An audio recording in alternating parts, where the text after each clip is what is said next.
Casa de Oración Santa Fe te invita a sus reuniones. Miércoles 8 p.m., domingos 8 a.m. y 11:30 a.m. Estamos ubicados en Plaza Santa Fe, Boulevard República de Honduras 104, Interior 9, Hacienda Santa Fe, Tlajomulco de Zúñiga, Jalisco. Casa de Oración Santa Fe, un lugar para adorar. Mi vida entrego a ti, me rindo todo a ti. Quiero edificar mi vida en ti, Señor. Y contigo siempre está, contigo siempre está. Entregate mi hogar.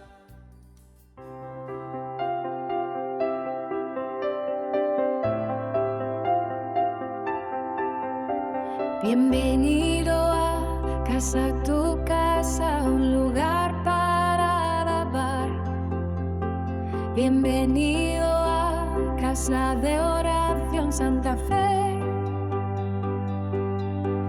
Con los brazos abiertos te damos la bienvenida.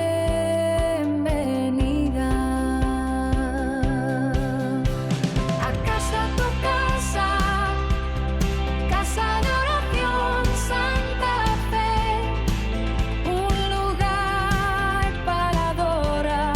Casa de Oración Santa Fe, un lugar para adorar. El tema es Cristo, el Mesías anunciado. Bueno, lógicamente estamos en estas vísperas navideñas y yo vi por ahí un comentario que alguien decía, desde luego en torno de burla: qué bueno que ya llegó la Navidad, porque ahora sí los cristianos se van a pelear entre ellos mismos, que si el árbol es de Dios, que si el arbolito no es de Dios, que si las esferas, y ya se van a empezar a pelear. Y me dio tristeza, ¿verdad? Que la gente, pues inmediatamente, y los sermones también se prestan para entrar en polémica, ¿verdad? Pero hay mucho más que podemos explicar de la Biblia, sobre el tema, mis hermanos.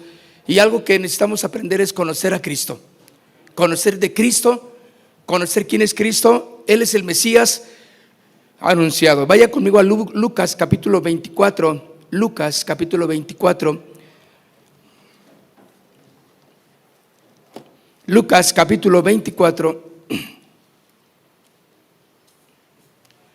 versículo 27.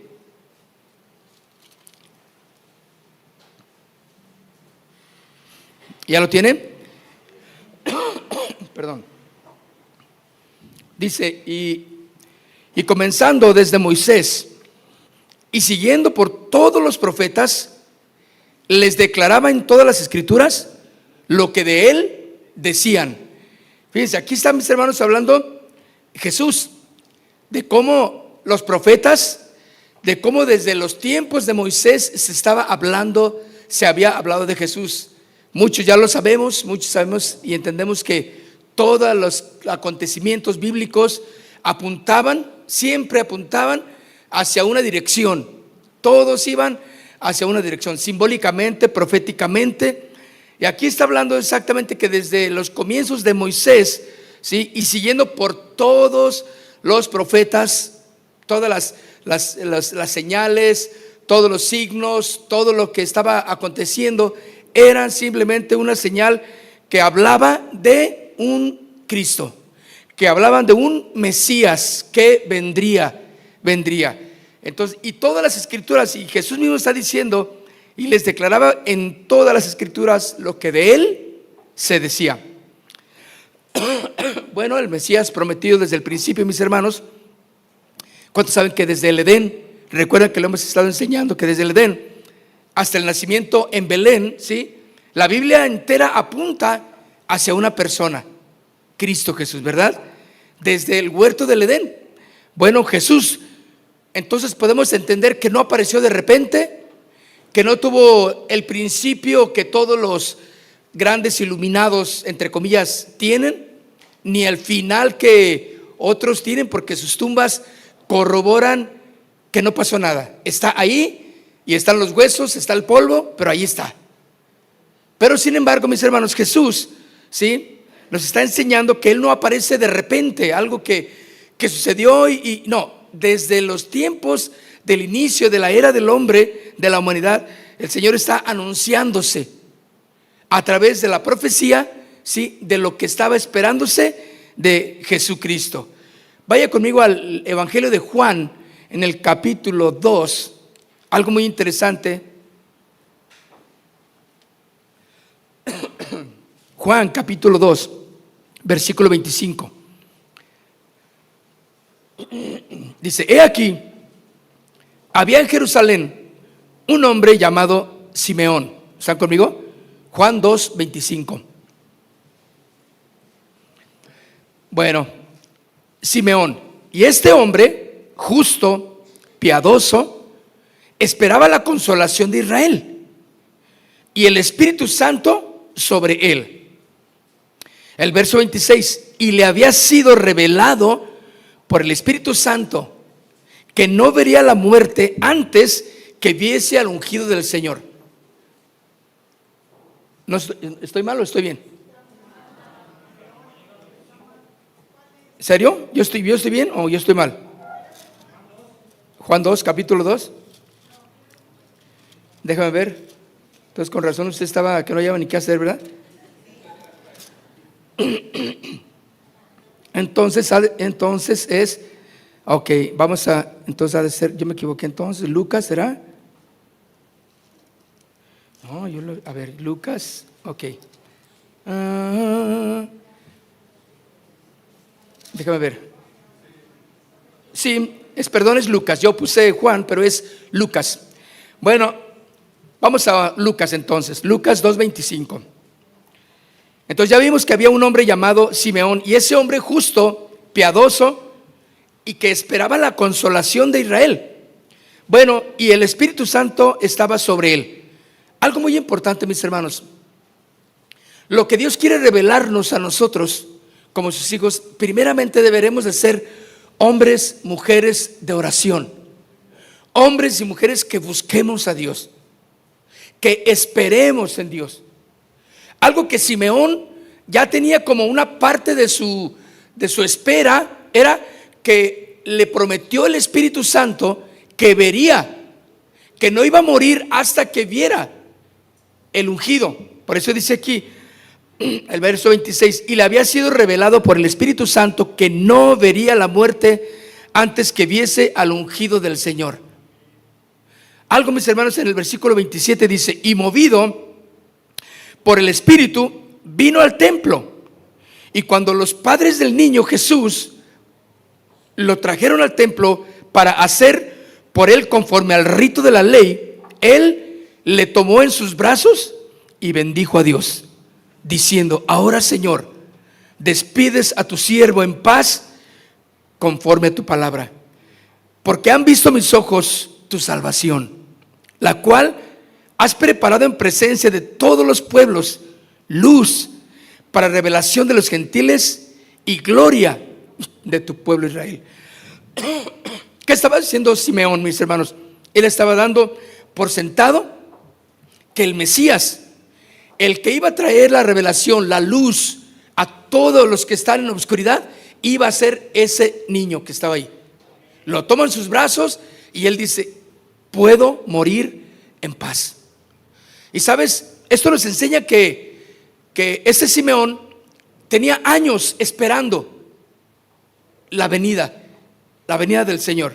Él ya estaba esperando que el Señor viniera. Este Mesías, entonces, mis hermanos, puedo entenderlo claramente, no es un invento humano, es el Mesías, el plan eterno de Dios revelado progresivamente en las Escrituras.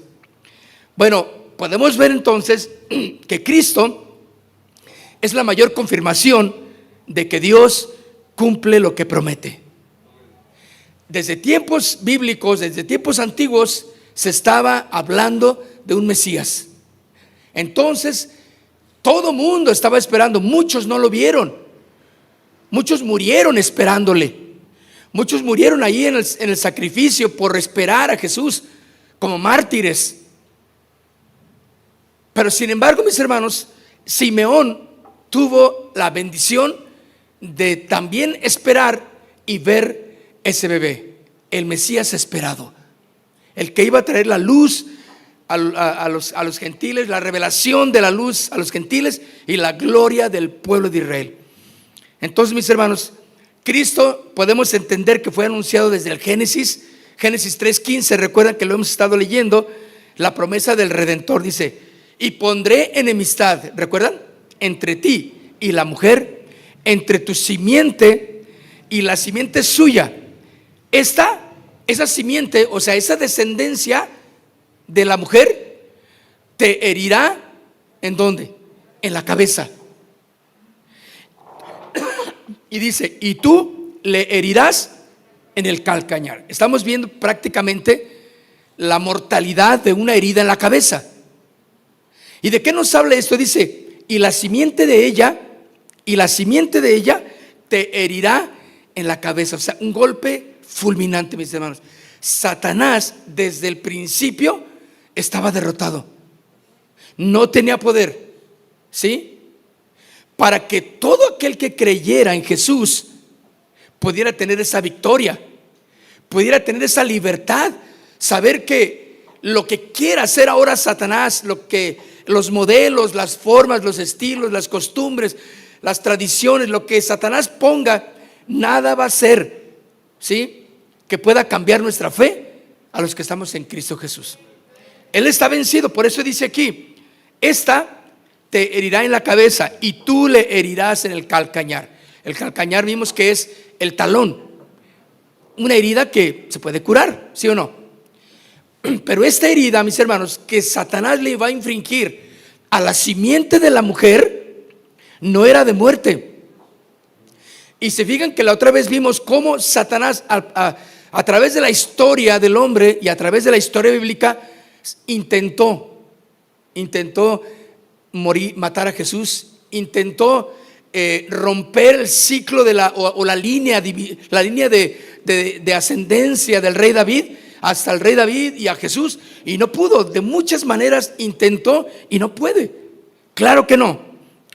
Por eso, entonces, mis hermanos, la simiente de la mujer, cuando dice aquí aplastaría la cabeza de la serpiente, esta es la primera profecía mesiánica. Jesús es el descendiente que destruye las obras del diablo. Vamos a 1 de Juan, capítulo 3, verso 8. Todo lo que estamos hablando se cumple en Jesús. Jesús, entonces, mis hermanos, el Mesías esperado, es el descendiente, es la simiente de la mujer, ¿sí?, que destruye la obra del diablo. 1 de Juan, capítulo 3, verso 8, dice: el que practica el pecado, ¿qué dice? Es del diablo, porque el diablo peca desde el principio. ¿Cuál es? ¿Se fijan ustedes? Podemos, cuando entendemos esto, que él peca desde el principio, como que rápidamente vamos a Génesis, ¿no? Y decimos: ¿cómo intentó destruir la obra redentora de Dios? Cuando el hombre sacado del huerto se quedó sin protección, pero Dios en su misericordia manda la promesa que vendría, ¿sí?, de la simiente de la mujer, alguien que le daría un golpe en la cabeza mortal a la serpiente. ¿Qué iba a hacer la simiente o la serpiente más bien? ¿Qué iba a hacer? Simplemente le iba a hacer daño en el calcañar. Nada, mis hermanos. Jesús sufrió. Jesús pasó por tantas dificultades. Jesús murió. La gran diferencia es que Él resucitó al tercer día. O sea, no fue, aunque Satanás ya había declarado victoria, pero Jesús al tercer día resucita. Él dice: no puedes destruirme. Ese es el plan perfecto de Dios. Entonces, miren lo que dice: el que practica el pecado es del diablo, porque el diablo peca desde el principio, y para esto apareció el Hijo de Dios. ¿Para qué? Para deshacer las obras del diablo. Hermanos, Satanás ya no tiene poder sobre los cristianos, sobre los hijos de Dios. Cualquier cosa que puedas pensar que te sucede, cualquier maleficio que tú pienses que te hicieron, cualquier mal ojo que te dieron, que viste que ahí en tu casa apareció ahí, sal, un huevo estrellado ahí en la banqueta, bárrelo y échalo a la basura, sin problema. Eso para nosotros los cristianos no tiene absolutamente nada de poder. Pero también afianza nuestra fe, afianza nuestro carácter cristiano, nos hace entender que estamos en el camino correcto, porque todos profesan sus verdades, pero las pruebas, mis hermanos, indubitables de la Biblia nos enseñan que Jesús es el Mesías esperado. Así como Simeón lo estaba esperando y por el Espíritu sintió y supo que ese bebé que llevaban a presentar era el Mesías, Jesús el Salvador, por eso lo toma y dice: puedo morir en paz, he visto al Salvador. ¿Para qué más vivir? ¿Ya lo vio? Vámonos. Bueno, para esto apareció entonces el Hijo de Dios, para deshacer las obras del diablo. El Mesías, mis hermanos, entonces debe de ser descendiente de Abraham. Génesis 22, 18 dice, Génesis 22, 18, en tu simiente serán benditas, le está diciendo a Abraham. Es la promesa para Abraham. En tu simiente, fíjate, en tu simiente, o sea, tu descendencia, serán benditas todas las naciones de la tierra, por cuanto obedeciste mi voz. Fíjense, de ahí hay una simiente, hay una parte clave que viene siendo el linaje de donde saldría Jesús. Por lo tanto, le dice a Abraham: en tu simiente, en tu descendencia, serán benditas todas las naciones de la tierra. Creo que Abraham se quedó así como, ¿cómo? Si ya tengo unos buenos años y no creo que vaya a durar mucho, pero y tengo mi tribu aquí, pero así como que vamos a bendecir a todas las naciones de la tierra. Pero escuchen, ahí estaba la obediencia a la voz de Dios, a la promesa de Dios. Dios estaba dando una promesa. Y muchas veces cuando Dios nos habla, cuando Dios nos inquieta con su palabra, no es tal vez para ese momento. Vendrá el tiempo del cumplimiento de la promesa que Dios te dio. Es como cuando yo confío en que mis hijos, si se descarrían de los caminos del Señor, yo creo en su promesa que van a regresar a los caminos y que van a volver a los caminos del Señor. Podemos creer esa promesa entonces, ¿sí? Y esa nos afianza. Ahora, Dios la va a cumplir. ¿Cuándo? En su tiempo. Por eso es importante que cuando Abraham recibe esta palabra: en tu simiente, Abraham, la simiente, la descendencia, serán benditas todas las tierras. Abraham, tú eres el que va a empezar con esa simiente. En él serían benditas, dice, todas las naciones. Pero Jesús, mis hermanos, cumple exactamente esa promesa en Mateo capítulo 1, verso 1. Mateo capítulo 1, verso 1. ¿Sí? ¿Ya lo tienen? Porque ahí exactamente está diciendo la genealogía de Jesucristo. Dice: libro de la genealogía de Jesucristo, hijo de David, hijo de Abraham. Cumpliendo exactamente todos los parámetros, los principios que Dios había establecido para ser del linaje de la promesa.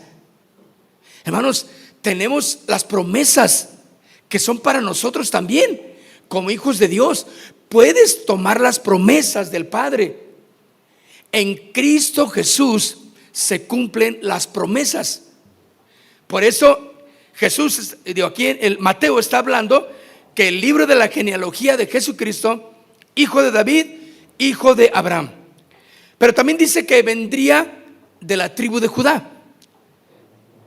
Fíjense, allí en Génesis capítulo 49, en Génesis capítulo 49, verso 10, estamos hablando de cómo se profetizó de el Mesías. Cuando más de 1000 años de separación entre una profecía y otra, o más bien, y el cumplimiento de la otra. Allí estaban, y sin embargo, la promesa que Dios dio estaba siempre latente, siempre viva. La promesa de Dios siempre se va a cumplir.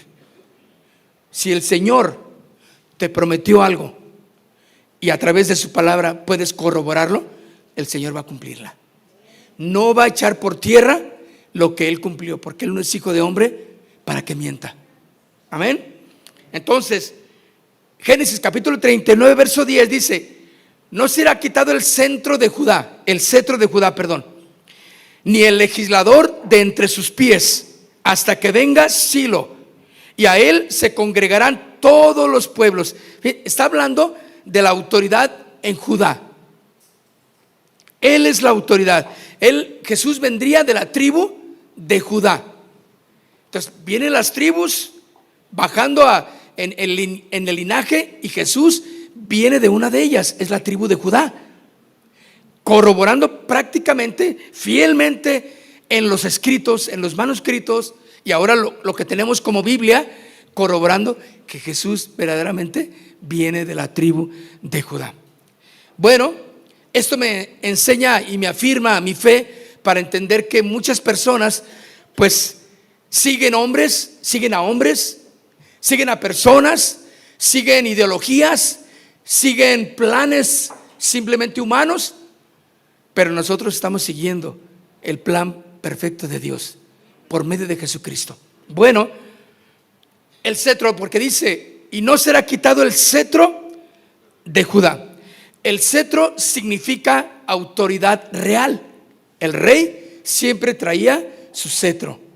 Esa es una autoridad real. Y solo, mis hermanos, Jesús cumple todas las profecías. Él es el rey prometido. El rey siempre va a tener autoridad. Él es el rey prometido. Y Cristo, mis hermanos, fue anunciado por los profetas. Isaías lo menciona como el Mesías humilde y glorioso. Dice Isaías capítulo 7, vaya conmigo, versículo 14, Isaías 7:14, dice: por tanto, el Señor mismo os dará señal. He aquí que la Virgen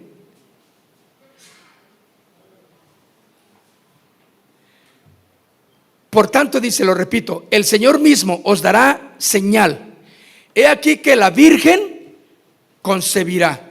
Una virgen va a concebir. Ahora, esto, mis hermanos, está más de 700 años antes de que sucediera esto. Mucho antes. Y sin embargo, Isaías profetiza, habla de que nacería de una virgen. Entonces todo el mundo, o más bien los hombres y mujeres que esperaban las promesas cumplidas, muchos murieron esperando esas promesas cumplidas. Entonces, por tanto, el Señor mismo os dará señal. He aquí que la Virgen concebirá y dará a luz un hijo, y llamará su nombre Emmanuel. ¿Qué significa Emmanuel? Exactamente, Dios con nosotros. Entonces, fíjense bien cómo Cristo, mis hermanos, es anunciado a través de todos los profetas. Ahí mismo en el capítulo 9 de Isaías, capítulo 9, verso 6, mire lo que dice: porque un niño nos es nacido, hijo nos es dado, y el principado sobre su hombro, y se llamará su nombre admirable, consejero, Dios fuerte, Padre eterno, príncipe de paz. Un niño nos es dado. ¿Cuántos hemos cantado villancicos, cánticos navideños que hablan exactamente de esta historia? Jesús no aparecía todavía ahí, pero sin embargo, mis hermanos, está hablando del hecho de que Jesús, nuestro Señor, también fue todo hombre. Un niño nos es dado, un niño nos es nacido, y el principado sobre su hombro, y se llamará su nombre, y empiezan a decir las cualidades que iba a tener este Mesías anunciado, profetizado. ¿Cuándo? No sé. Allí estaban los profetas anunciándolo, pero también Cristo es anunciado como el siervo sufriente. Ahí mismo en Isaías, pero vamos al capítulo 53. 53 dice: ciertamente Él llevó nuestras ¿qué? Enfermedades.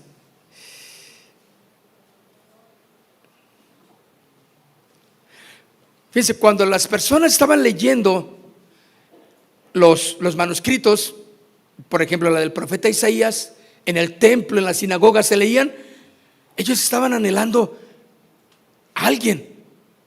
¿Quién es? ¿De quién están diciendo? ¿Del que está en la cárcel allá en Estados Unidos? ¿Del líder religioso que está en Estados Unidos en la cárcel? ¿Está hablando de los mormones que ya está 3 metros bajo tierra, si es que anda por ahí?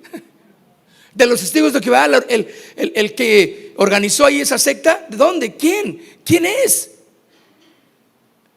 Por más grande, y la Biblia enseña en varias ocasiones cómo se levantaron hombres que profesaron ser Cristos y fueron dispersados, y muchos murieron en esas revueltas.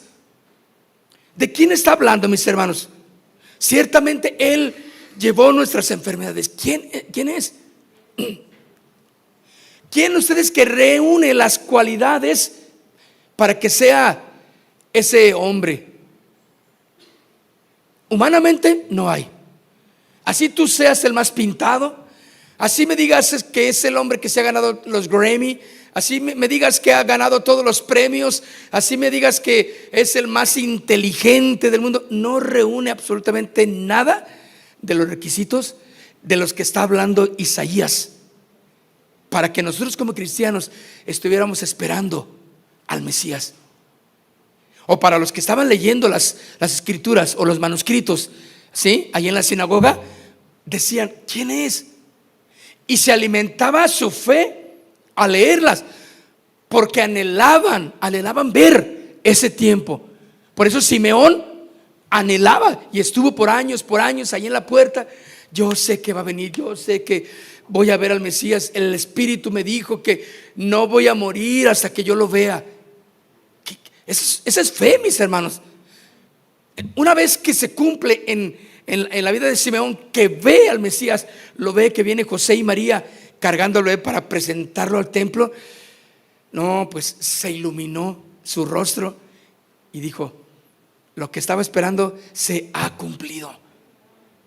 Mis hermanos, eso es importante porque todo lo que Dios promete lo cumple.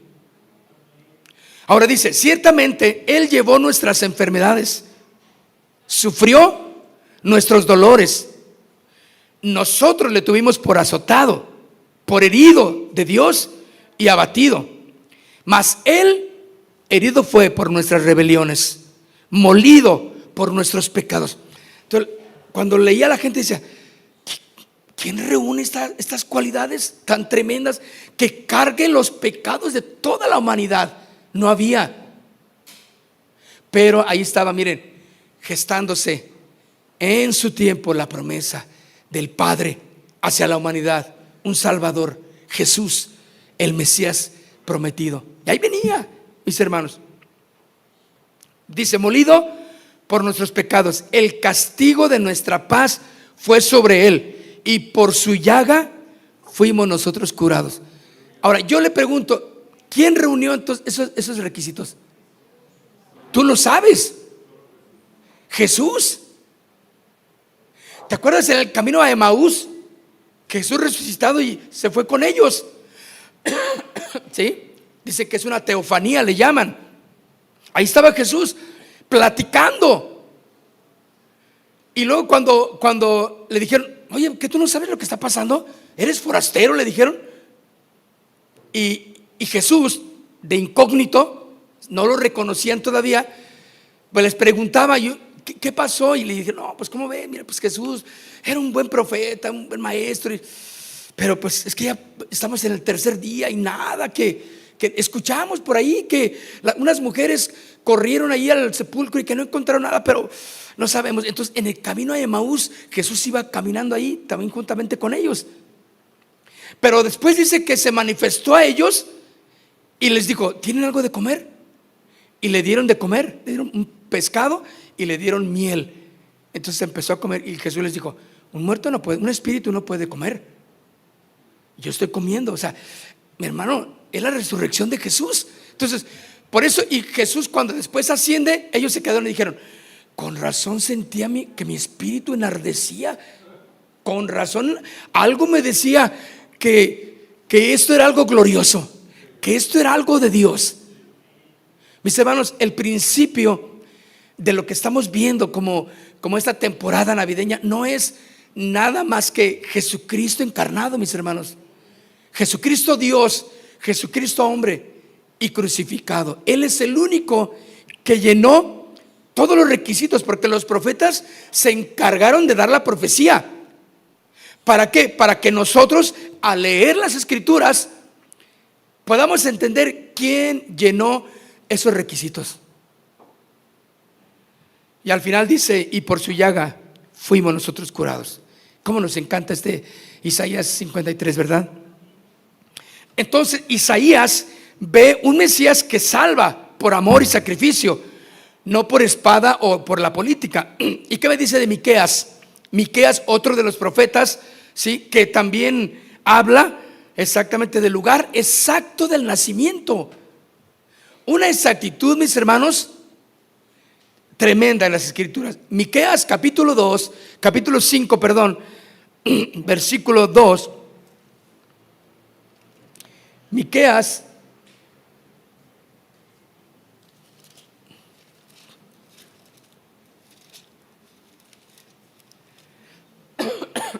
Miqueas capítulo 5, versículo 2 dice: de ti, Belén, saldrá el que será Señor en Israel.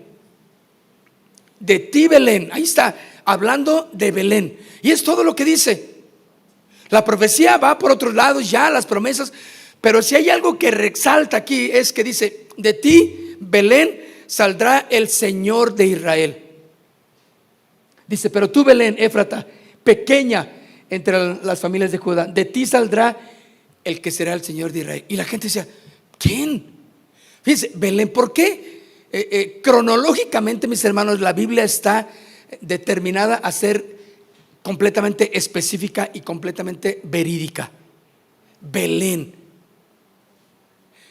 punto y coma exactos de todo lo que Jesús iba a cumplir en su misión en la tierra. No nació en otro lugar. ¿Dónde nació Jesús, mis hermanos? Belén. ¿Qué significa Belén? Casa de pan. ¿No se te hace así como que no inventes? O sea, hay una diosidencias tales que con razón nació en Belén, porque Él es el pan de vida. El que coma de ese pan no volverá a tener hambre de Jesús. No volverá a tener hambre. Su palabra saciará. Eso es exactamente, mis hermanos. Vamos y concordamos nosotros con todos los acontecimientos. Ahora, imagínate, 700 años aproximadamente pasaron para cumplirse esa profecía. 700 años. ¿Yo cuántos tengo? No le digo cuántos, pero ya me faltan muchos para 700. ¿Usted cree que alcance a llegar a sus 700 años? No, nadie. ¿Tú los vas a alcanzar a? No, pues sí quisiera, pues, pero así como voy, no creo que llegue. Fíjense, pasaron 700 años. El profeta Miqueas lo dice, lo habla, y todos estaban: esperamos. No, pues ya me llegó la hora de mi muerte, mi partida. Ni modo, pues ahí, hijos, ahí les encargo. Tengan las escrituras pendientes, la profecía. Recuerden, siempre se alentaban con creer. No dejen de creer en el Mesías, llegará. Y morían y se iban a la presencia del Señor. 700 años pasaron. Pero tú, Belén, Éfrata, pequeña para estar entre las familias de Judá, de ti saldrá el que será el Señor de Israel. La ciudad, el pueblito más pequeño, más insignificante. ¿No te das cuenta? ¿No te das cuenta de lo que hizo el Rey de Reyes, el Señor de señores, en tomar de lo menospreciado, de lo vil, de lo que no era, para hacer algo excelente? Te toma a ti. Tú no tenías ninguna capacidad, no te creas de lo que Satanás te dice. Tú puedes solo, estás guapo, estás guapa. Mira, tú no necesitas pedirle a nadie nada. Todo va a venir. Y él te empieza a lavar el coco. Lo menospreciado y lo vil del mundo escogió Dios para avergonzar a los sabios. Estás aquí como un hijo de Dios. Primera de Pedro dice: somos real sacerdocio, nación santa. O sea, no somos, mis hermanos, cualquier persona. Ahora somos hijos del Rey. Por eso, mis hermanos, es importante que entendamos lo que significa este tiempo que llamamos el tiempo de Navidad. Zacarías, mis hermanos, Zacarías lo menciona a Cristo como el rey humilde montado en un asno. Fíjense, ¿a poco crees que fue casualidad que Jesús viera un pollino por ahí y ay, me gusta? ¿Por qué no agarró un caballo blanco o negro? Caballos hermosos que debería de haber allí. Agarró un ¿qué? Un pollino. Zacarías 9:9 dice: alégrate mucho, hija de Sión. Ahora, esta profecía, 700 años, acuérdense, denle una distancia de 700 años. Yo ya no, así como voy, no veo nada de eso. Si yo estuviera en aquel tiempo, tú nada más la escuchas, pero dices: ay, ¿cuándo se cumplirá? Bueno, alégrate mucho, hija de Sión. ¿Están conmigo? Zacarías 9:9. Alégrate mucho, hija de Sión. Da voces de júbilo, hija de Jerusalén. He aquí tu rey. Fíjense. Entonces uno piensa: un rey. No, ¿cómo llegaban los reyes? ¿Cómo salían de sus palacios los reyes? Bueno, toda la pompa, todos los guardianes, todos los bailando ahí, porque atrás viene el rey. Esa era la idea. Entonces, pero mira lo que dice: he aquí tu rey vendrá a ti, justo y salvador y humilde, y cabalgando sobre un ¿qué? Asno. ¿Qué cosa, no? ¿Qué cosa tan, bueno, tan perfecta de Dios, que ese plan de que Cristo hubiera tomado un pollino y se hubiera subido a él, hubiera entrado triunfalmente a Jerusalén, lo hizo exactamente y metódicamente como estaba escrito por los profetas.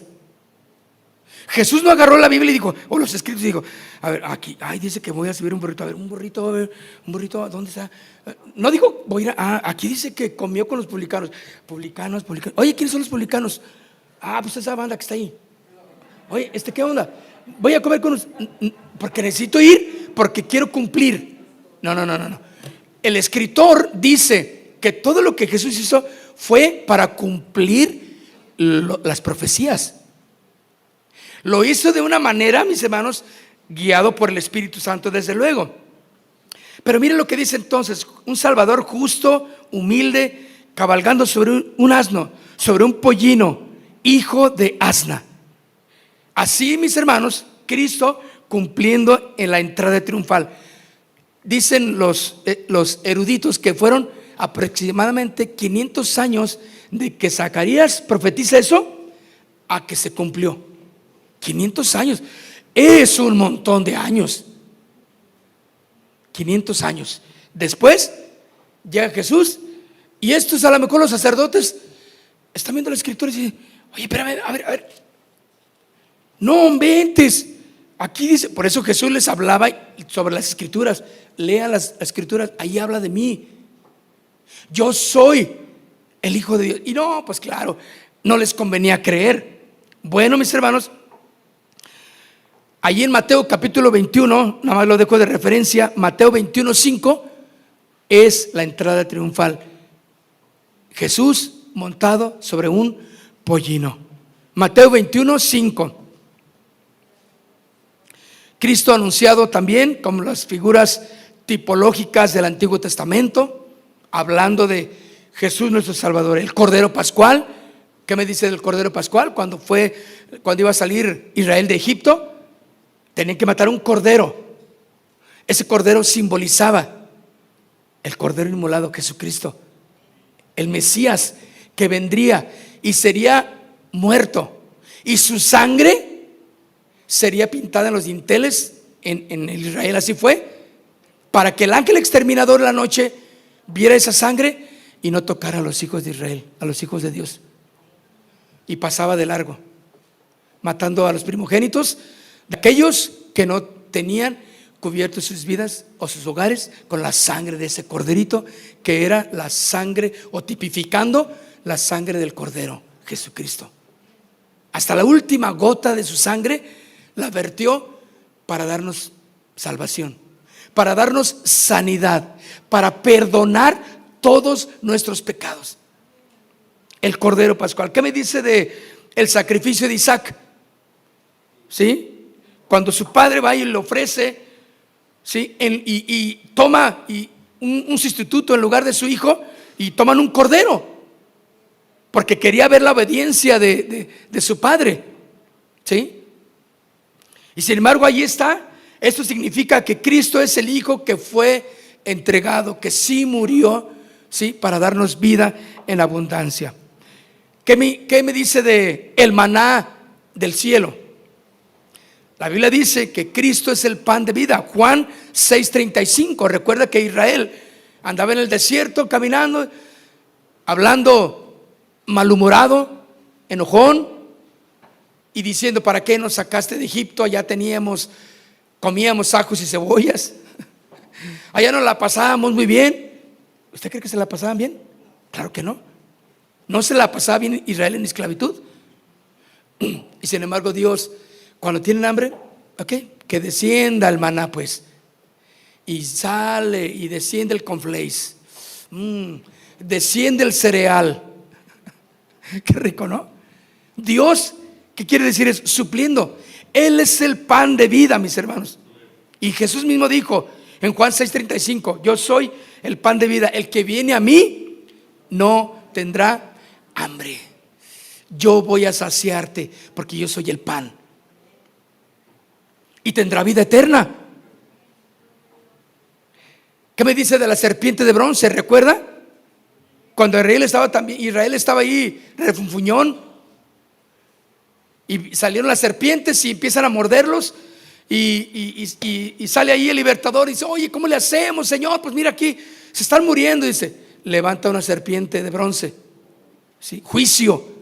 El bronce significa el juicio de Dios, el castigo de Dios, la disciplina de Dios. Y todo aquel que mire a la serpiente, ¿sí?, en un asta de bronce, sanará. Eso, mis hermanos, significa Jesucristo levantado en esa cruz, ¿sí? Pero también significa juicio, para que todo aquel que vea y sabe que hubo alguien que fue crucificado hace más de 2000 años en un madero, llamado Jesucristo, el Mesías Redentor, y que hoy en esta fecha lo estamos celebrando, pero muchos no quieren entregar su vida al Señor. ¿Saben? Se enfocan en regalos, se enfocan en que todo esté arreglado para la posadita, se enfocan en que no falte nada en la casa porque van a venir invitados de no sé dónde. Ese no es el verdadero significado. El verdadero significado es Jesucristo, nuestra familia guiada por el Señor. Por eso es importante que nosotros hayamos decidido, mis hermanos, suspender los servicios entre semana. Nadie se va a morir, nadie se va a ir al infierno, ¿de acuerdo? No vamos a tener servicio, pero ¿qué va a ser de nosotros? Vaya con su familia, diviértase. Haga cosas buenas con su familia. Atienda a los que vienen de fuera también de su familia. Disfrute su hogar. Y el domingo ya nos vemos aquí, ¿sí o no? Órale. Esa serpiente de bronce que se levanta, mis hermanos, dice Juan 3:14, que cuando Cristo sea levantado, a todos atraeré hacia sí. Juan 3: y como Moisés levantó la serpiente en el desierto, así es necesario que el Hijo del Hombre sea levantado. Igual, mis hermanos, los tipos de emblemas, los tipos o la tipología de Cristo ahí anunciada en esa serpiente de bronce. Todas las flechas, gigantes flechas del Antiguo Testamento, van apuntando hacia Jesús, el Cordero inmolado. Por eso nosotros creemos, mis hermanos, que Jesús es Dios, que Jesús es el Rey, y que pase lo que pase y la tecnología en su avance desmedido, Jesucristo siempre va a ser el Señor y el que perdona todos nuestros pecados. Pónganse de pie, por favor. No cabe duda, mis amigos y hermanos, que Cristo cumple sus promesas, ¿verdad? No cabe duda que la más grande promesa cumplida fue Jesucristo. El Padre desde el inicio habló del Mesías prometido. Cristo no es una idea navideña, mis hermanos. No es Papá Noel. Cristo Jesús es el Rey de Reyes, es el Señor de Señores. ¿Sí? La Navidad no es un sentimentalismo que nos va a mover un ratito ahí y nos vamos a abrazar. Vamos a darnos un abrazo. ¿De qué? Está bien, buenos deseos, pero se fijan cómo al rato está igual la cosa. Mañana está igual. El único que puede cambiar, ya saben, es Jesucristo en vosotros, que es la esperanza de nuestra gloria. Bueno, Él es el cumplimiento profético. Y te voy a decir algo y termino. Puedes confiar tu vida a Jesús, porque Él cumple las promesas. Cierra tus ojos. Padre, en esta noche te damos gracias. Te pedimos, Señor, que obres en cada corazón, entender más quién es Jesucristo, el motivo de Jesucristo en nuestro corazón. Te pedimos que nos lleves a entender, a leer tu palabra, Señor, que nos reveles, así como a Simeón. Él estaba esperando fielmente, siempre esperando, porque las Escrituras hablaban de un cumplimiento de promesas, y él lo pudo ver. Y él lo pudo ver al Mesías. Y Jesús el Mesías está ahí, cercano en nuestro corazón. Está solamente a que tú le busques sinceramente y que te entregues y te rindas a Él y le digas: Señor, yo quiero de ti. Gracias por ese plan profético de salvación que desde un principio nos diste, Señor. Y ahora, Señor, en tu palabra podemos ver lo que le espera a tus hijos: la gloria eterna, la vida contigo, Señor. Pero queremos gozar también de la paz, de la bendición de estar juntos como iglesia, como familias. Gracias, Señor, por este buen tiempo que permites que pasemos. Tú eres la promesa que se ha cumplido en nuestro corazón. Cristo, eres mi promesa. En el nombre de Jesús. Amén. Denle un aplauso al Señor. Gracias, Señor. Gracias.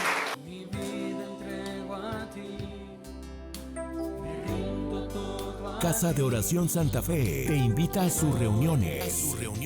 Miércoles 8 p.m., domingos 8 a.m. y 11:30 a.m. Estamos ubicados en Plaza Santa Fe, Boulevard República de Honduras 104, Interior 9, Hacienda Santa Fe, Tlajomulco de Zúñiga, Jalisco. Casa de Oración Santa Fe, un lugar para adorar.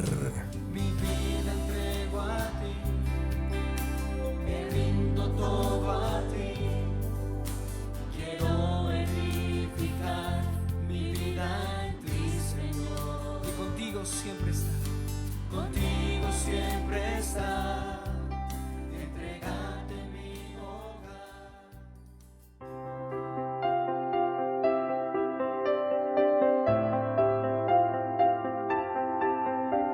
Bienvenido a casa, tu casa, un lugar para alabar. Bienvenido a casa de oración Santa Fe.